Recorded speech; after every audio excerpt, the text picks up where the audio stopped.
Magandang araw po sa inyo mga kabansa. Kayo po ay nasa Iparas kay Paras. Ito po inyong lingkod Ado Paglinawan na bubungan ng pagbati para sa ating sekretary. Magandang hapon po, Paring Ado. Magandang hapon naman sa ating mga kababayan, lalo na sa mga ating mga kasama sa Duterte Supporters Group o for short DDS, no? Alam mo naman, sila ngayon ay subject matter dito sa isang siraulo na parang asong ulol na nagdadagdak. Wala namang provocation, gusto lang pumapel at magpatuloy na sipsipin yung itlog ni Marcos. Pero hindi rin siya nahiya na yung posisyon na binigay sa kanya, in spite na sumisip-sip ng todo, ay walang katorya-torya na posisyon, Paring Ado. Ano masasabi mo dito sa dati nating nakakasama sa mga media events natin noong unang panahon ni Marcos na siya'y sumasamba unang panahon ni Duterte, sometime in 2017, 2016, na siya'y hanga kay Paring Digong Duterte. Ito, pakinggan natin itong tantrums nitong isang, pagka nalasing na sa puder, pero wala naman puder talaga kasi very negligible lang naman yung trabaho, nagiging parang asong ulol. Tingnan mo. Alam mo yung mga DDS, mga tanga yung mga yan. Isang tambak na bobo yung mga DDS. Mga tanga. Nakita na nila kung paanong waldasin ng pera ng Pilipinas. Daan-daang milyon. And still, naniniwala pa rin sila. Mga DDS, mga tanga, mga bobo. Mga tanga, mga bobo. DDS, mga tanga, mga bobo. Thank you, Sek. Thank you.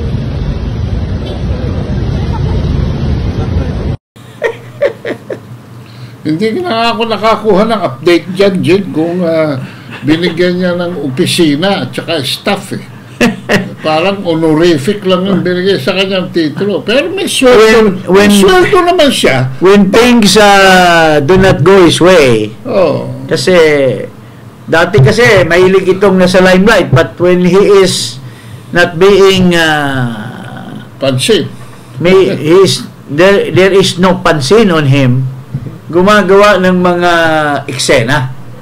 Pero instead na matuwa ang taong bayan, lalo na yung mga sinasabi niyang bobo, yung mga Duterte supporters, lalo pang natatawa sa kanya.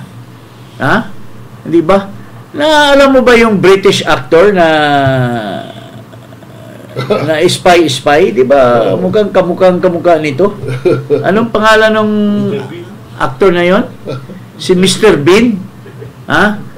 Parehong-pareho ang asta nito. Si Mr. Bean. Mr. Bean ng Pilipinas. With due respect, kaibigan ko ito In fact, noong early part of the Duterte administration, kasama-sama natin ito doon sa kasama namin ito ni Perdi Topacio, ni Manny Luna, doon sa anong pangalan nito? Volunteer Against Crime and Corruption, BACC. Kasama namin si Dante Jimenez noon. Kasama ito. Ano ito? Duterte supporter. In fact, pinagmalaki pa niya na pare, kaibigan ko si yung Solgen, si Kalida. Sabi ko, nga, may kailangan ako doon. Sabi niya, Lika, samahan kita. Kilala kita kay Kalida. Ano yan bata ni Duterte yan so, as to why he has now been an ass licker of Marcos, it's a mystery, no? Pero kung sasabihin mo mga bobo, mga ano ba yun? Ulitin mo nga ang sinasabi niya. Alam mo yung mga DDS, mga tanga yung mga yan. Isang tambak na bobo yung mga DDS. Mga tanga. Nakita na nila kung paanong waldasin ng pera ng Pilipinas. Daan-daang milyon. Ha? And still, naniniwala pa rin sila. Mga DDS, mga tanga, mga bobo. Mga tanga, mga bobo. DDS, mga tanga, mga bobo. Thank you, Sek.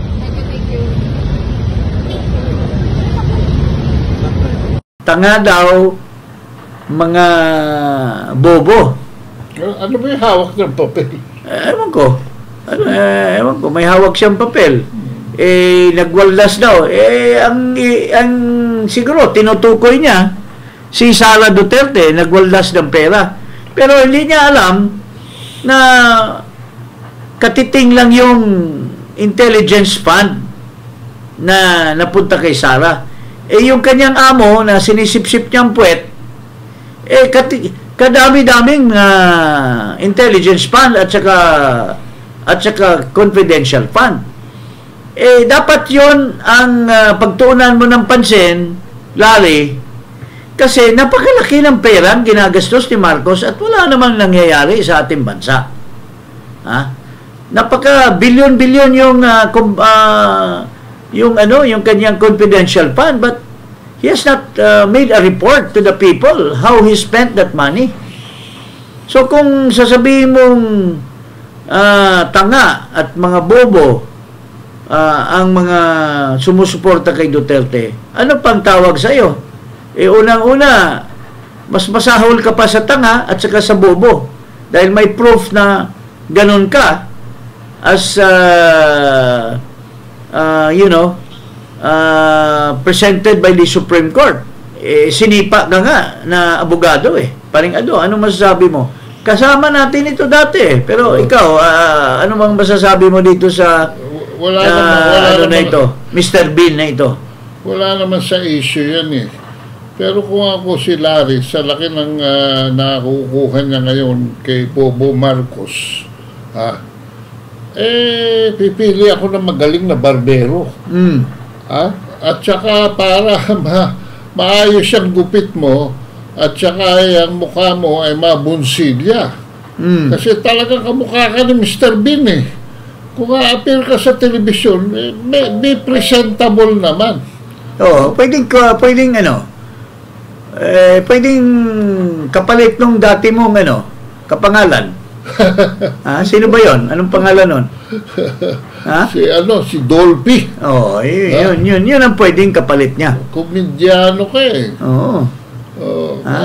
I've stopped discussing issues sa kanya sa vlog niya May vlog yan Abay, sabihin pa naman sa akin, sino ka ba? Sinasabi sa'yo? Nung mga nagmi-media forum pa tayo ipalong-palo sa iyo yan Kasi, tira ng tira yan na maalwan daw ang buhay ng Pilipino ngayon at nabawasan daw ang mahihirap dahil sa Presidential Advisor on Poverty pakita na natin yung yung kahirapan ngayon. Mga kapuso, price check po tayo ng ilang mga gulay na nananatiling mataas ang presyo. Dito po sa Marikina Public Market, itong 2 piraso ng kamatis ay nasa 60 pesos na. Ang kada kilo po ay nasa 400 pesos. Ito na mga siling green, ang kada piraso po 10 piso na dahil itong tatlong to ay 30 pesos at ang 1 kilo po ay 600 pesos naman. Ito naman pong bell pepper, 1,000 pesos ang kada kilo. Kaya naman itong 2 piraso pong ito ay nasa 90 pesos na. News reporter pa yun, mainstream media. Larry Boy, anti-poverty ek-ek ka bakit nyo pinapayagan? Ikaw taga-sip-sip ng puwet ni Marcos bakit mo pinapayagan yung amo mo na hanggang ngayon maghihirap ang taong bayan? Dinadaan nyo sa mga akap, pero in terms of substance, wala kayong ginawa na proyekto na magbigay ng lunas sa kahirapan. Panay amelioration, panay stopgap measures, pero walang reality, walang factory na napatayo, walang mga investments na dumadami. Sana magkaroon ng real manufacturing para ang tao hindi mo dapat bibigyan ng social help. Instead, they will be able to earn their own money. So kung tusin yung mga pag-iisip ng Malacanang, kasama ka diyan sa anti-poverty, yun ang kabubuhan at katangahan dahil hindi nyo na-solve yung problema ng ating bansa. Tsaka inaasikaso nila yung tinatawag na predatory governance, yung sinasadya nilang pahirapan ang buhay ng tao para mga tao ay madaling masuheto. Which you will not, but to their surprise, it's a matter of time that people are learning fast. And so does the armed forces. Yung mga sundalo, conscious na rin hanggang ngayon sa mga pangyayari. And soon enough, they will realize that under the Constitution, they are the protector of the state and the people. So, it's a matter of time na magkakaroon ng consciousness ang taong bayan together with the armed forces and the police. Tsaka so, yun po mangyayari. Pag nakapwesto kang ganyan, hindi maaari yung arrogante ka. No? Lalo na, wala ka namang positive contribution. Actually, yung mga sinasabi mo, wala naman sa area ng poverty. At saka, I didn't perceive that as being arrogant. I perceive it as a, as a comedy. Because his face is really for comedy. I stand corrected. What do you think? Instead na pakinggan siya ng tao bayan, pakinggan siya ng mga DDS, siseryosohin yung nagiging laughing stock tuloy yung asta niya. Well, so much for that. We cannot talk so much about this guy because he's just a very negligible person. Let's talk about this important matter. Itong sinasabi nila, pinupurso nila yung ICC. Diyos ko, gasgas na yan. ICC problem daw ng ating dating Pangulo. Ito, pakinggan natin ito si Miss De Lima. The girl with many question mark. Okay. Sa panayam sa programang Storycon ng One News, isinawalat ni dating Senador Leila De Lima na nasa protective custody na ng International Criminal Court o ICC si Matubato. Para ito sa ginagawang investigasyon sa madugong drug war noong Administrasyong Duterte. Kasama rin daw dito ang isa pang self-confessed hitman na si Arturo Las Cañas. Pero hindi binanggit ni De Lima kung nasaang bansa si Matubato. Ang alam ko, na-access na rin siya ng ICC. And that both of them are now under the protective custody of ICC. So pasado sa ICC, importante silang witnesses para sa kanila. Tingnan mo ito si De Lima. Talagang malapit sa kanya yung mga ganyang mukha kasi kamukha niya pareho yung dalawa, yung Las Cañas at saka si Matubato, look alike niya. So madaling mag-blend sila towards making stories. Sa mga kasinungalingan, magagaling silang gumawa. Tingnan mo itong Matubato, ini-interview. Anong sinasabi?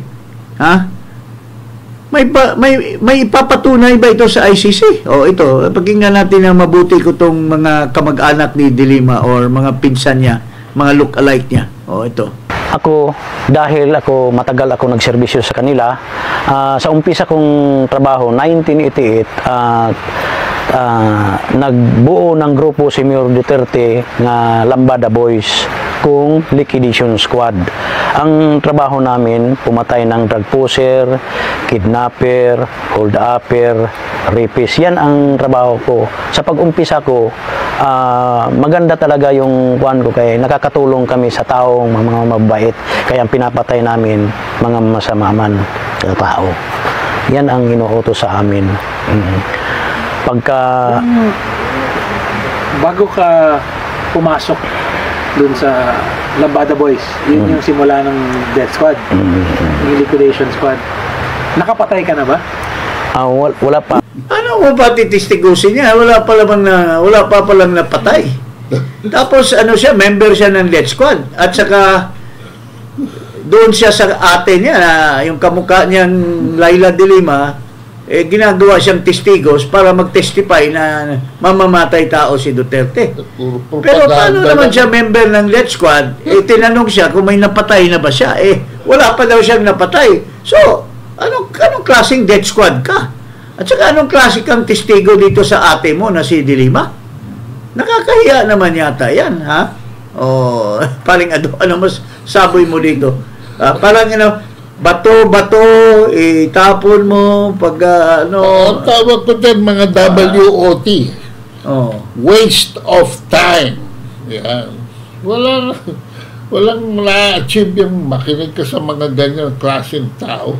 Magpakita kayo ng pruweba, evidentiary, documents o resource person who have personal knowledge. Self-confessed, propagandist. Dati daw, maganda daw ang gawain. Pero nung nabayaran na siya, hindi na maganda kasi kakampinan niya si Trillanes at saka si de Lima. Ang dali-daling bayaran niyang mga ganung klaseng tao Tapos pati testified mo sa ICC, pag na-cross-examine yan, babaliktad yan. So, yun po mga gawain itong mga tao na ito. Pero, ano pang jurisdiction ng ICC? Now that cases have been allegedly filed against the President. So, how can they prove now that the ICC has jurisdiction? When the Philippine government is now actively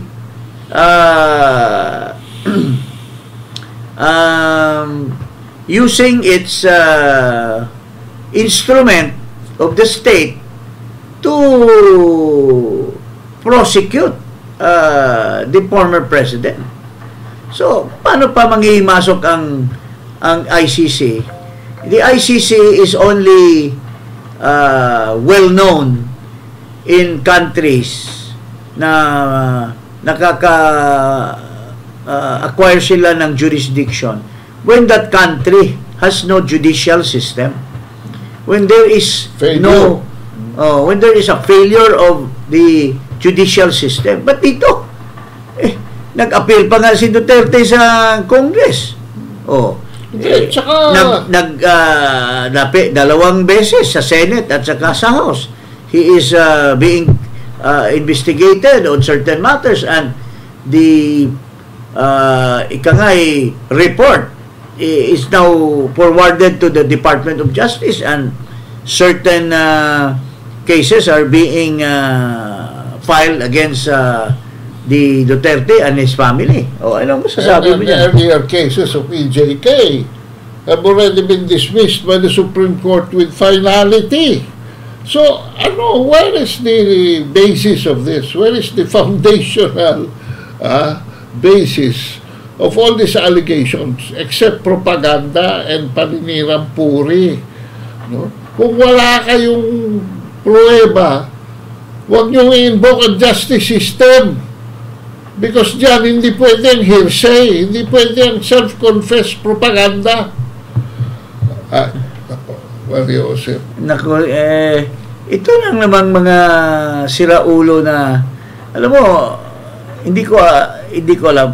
Mayroong kasabihan kasi sa isang pamilya, if there are siblings of 5 or 6, hindi mo ma-expect daw lahat na mga anak ng isang mag-asawa ay matino lahat. So, ako... Some will fall apart from the tree, far from the tree. Ako, may mga matitino naman sa Liberal Party. Nandyan si Leni Robredo, matino naman yan. Si Kiko Pangilinan, matino naman yan. Si Bam Aquino, matino naman yan. Itong mga latak, tulad ni de Lima at ni Trillanes, bakit mo papaniwalaan yung mga latak na yan? paring Ado, sa latak ng Ako nga Liberal Party, ng mga dilawan. I'm giving fair chance yung si Chelo Jokno. Oo, Chelo Jokno. Matino naman ang magulang niyan eh. Oo. Si J.W. Jokno. Pakita A kayo. very renowned senator. Eh. Pero itong mga, kung sa Bisaya pa yan, itong mga dugap, saan lang galing yan kanal? Anong kanal ba galing yan? O anong basura ba galing yan? Hindi natin alam kung anong mga pinaggagawa nito. It's all vengeance eh. Dahil dahil kasi hindi sila pinansin ni Duterte, kinakasuhan sila ni Duterte or kinakasuhan sila sa mga tao na kakampi ni Duterte. All they have is vengeance and creating stories against former President Duterte. Yun lang naman ang nagagawa nitong mga kuneho na ito, paring Ado. But alam mo, Jing, they should already stop it kasi lalong bumababa ang credibility nila. Wala namang sumusunod doon sa narrative. Ito siya, naging senador. Dapat nga sana nakulong daw siya, hindi siya nakapagserbisyo. Ngayon, may chance kang magserbisyo. Bakit hindi ka tumakbo, Laila de Lima? Takot kang matalo. Dahil, doon nga sa grupo niyong Liberal Party na mga kandidato na isa sa inyo nasa walang isa sa inyo nasa Magic 12 gusto niyo na bang maulit-uli yung 8 diretso doon sa panahon ni Duterte? Yun ang dapat paglagyan niyo ng magandang pag-iisip. So yun lang paring Ado. At ito ang matindi. Mayroong nire-report si Ginang Maharlika tungkol dito sa isang babae na parating pinoprotektahan daw ang mga masasamang tao.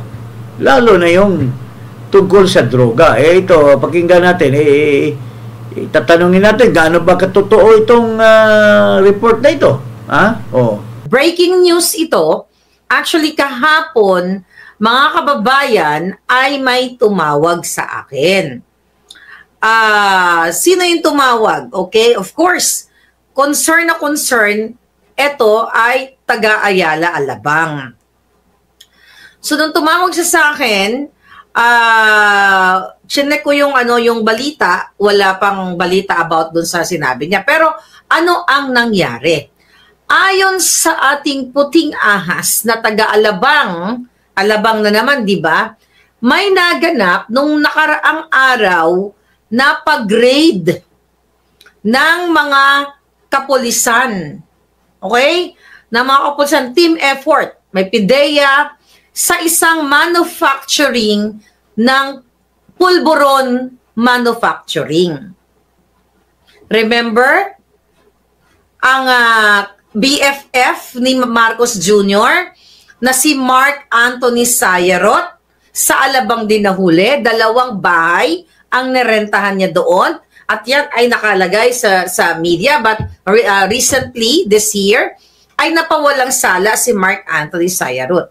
So a few days ago, lingid sa kaalaman ng taong bayan habang abala ang mga buwaka ng GNMS sa Congress at ang kanilang mga alipore sa media. Kayo naman mga jutang GNMS, mga media kayo, hindi nyo ginagawa inyong trabaho. Ito'y ayon sa ating informante na nagkahulihan doon sa Alabang. Pero ano nangyari?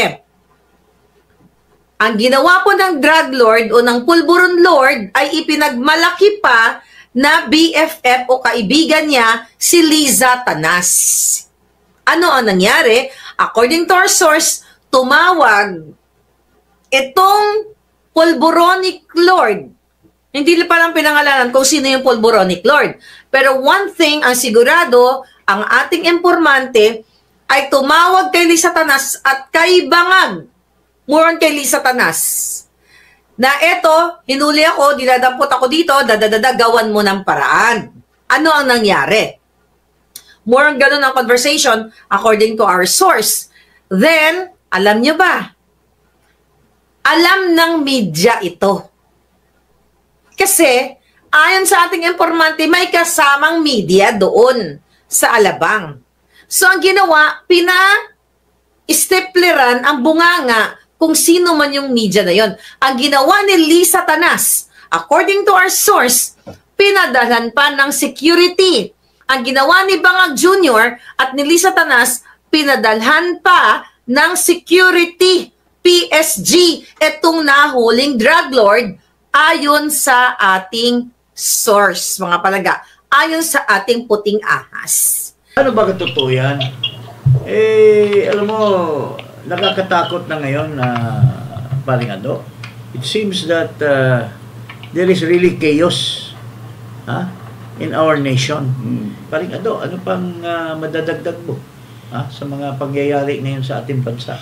Maraming destabilization ngayon due to the lack of government priorities regarding the economic situation. At tuluyang ini-ignore ito ng gobyernong ito.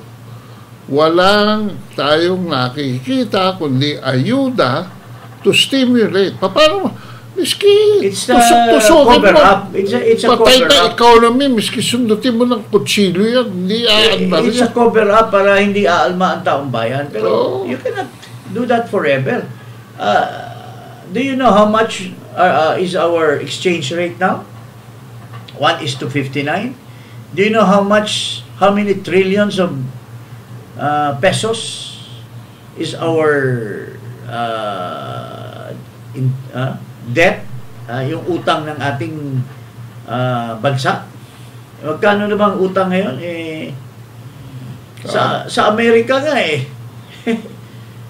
sila rin nag-hemorrhage. Kaya nga Trump has to hire Vivek Ramaswamy and Elon Musk to curb the excesses of government. Dito wala walang mayroon tayong Department of Finance, pero anong pinanggagawa? Mamaya ipakita natin yung amo ng Department of Finance. Instead na ayusin nila yung financial status ng ating bansa, namumulitika. Mamaya ipakita natin. So, ganyan po. Ipakita natin itong pinadala sa akin ng mga pictures ng kidnapping that's going on. Mga subdivision, napaka-daring na ng mga kidnappers. 知道了吗？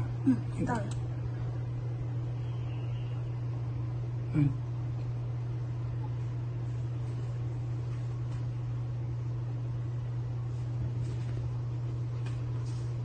你要看清楚，更清楚一点，应该要大厅那个监控。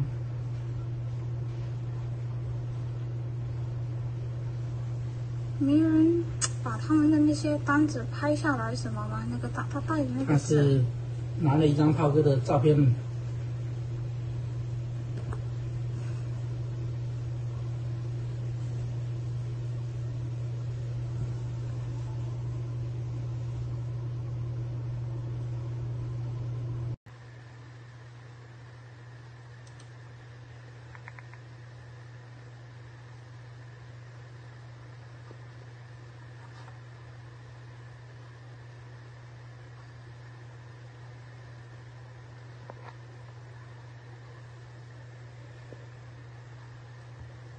这个啊，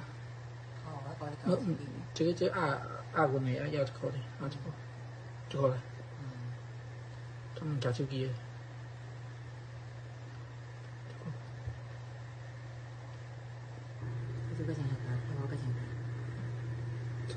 隔壁你是同党谁不？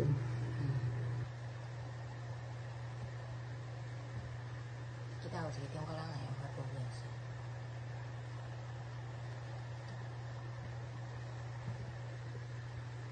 贴个啥新闻？